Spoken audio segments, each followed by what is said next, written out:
ప్రభుత్వం ప్రతిష్టాత్మకంగా భావిస్తున్న P4 కార్యక్రమం కింద పొన్నెకల్లులో 369 పేద కుటుంబాలను గుర్తించగా వారిలో 150 కుటుంబాలకు చేయూతనిచ్చేందుకు మార్గదర్శులు ముందుకొచ్చారు.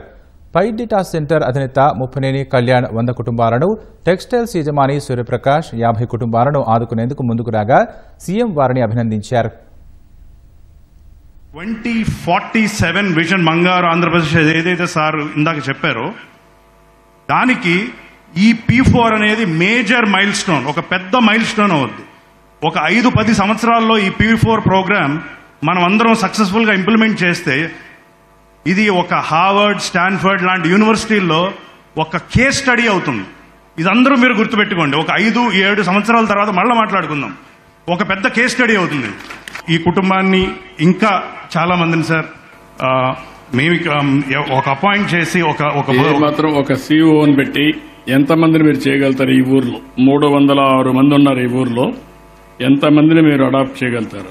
మేము 50 మెంబర్స్ తీసుకుంటాం సార్. ఈ ఊరు నుంచి 50 మెంబర్స్ ఆర్ 100 మెంబర్స్, 50 మంది గ్యారంటీగా తీసుకుంటాం సార్. 50 ఇంకా ఎక్కువ తీసుకోగలుగుతారా? 100 మెంబర్స్ సార్, వై నాట్? 369లో మన మిత్రుడు కళ్యాణ్ ముప్పనేని 100 మందిని పైకి తీసుకొచ్చే బాధ్యత తీసుకుంటున్నాడు. ఆయనకు ఆ బాధ్యత చెప్తున్నా. ఒక 50 కుటుంబాలకు మేము వాళ్ళకి ఉద్యోగ భద్రత అంతా చూసి ఇళ్ళన్నీ నేను ఇస్తా.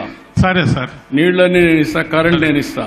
మీ పని వాళ్ళ ఆదాయం పెంచే మార్గం తప్పకుండా, వాళ్ళకు ఎక్కడికక్కడ స్కిల్ డెవలప్మెంట్ చేసే మార్గం తప్పకుండా. మీరు వాళ్ళతో కలిసి వాళ్ళ భవిష్యత్తుకు ఒక ప్రణాళిక తయారు చేసి దాన్ని అమలు చేయాలి. తప్పకుండా అండి. ఓకే, 50 కుటుంబాలు. అలానే ఇప్పుడు సూర్యప్రకాష్ రావు గారు ఆ అమ్మాయినే కాకుండా 50 కుటుంబాలని పైకి తీసుకొచ్చే బాధ్యత తీసుకున్నాడు. గట్టిగా చప్పట్లు కొట్టి అభినందించండి. This is a very good thing.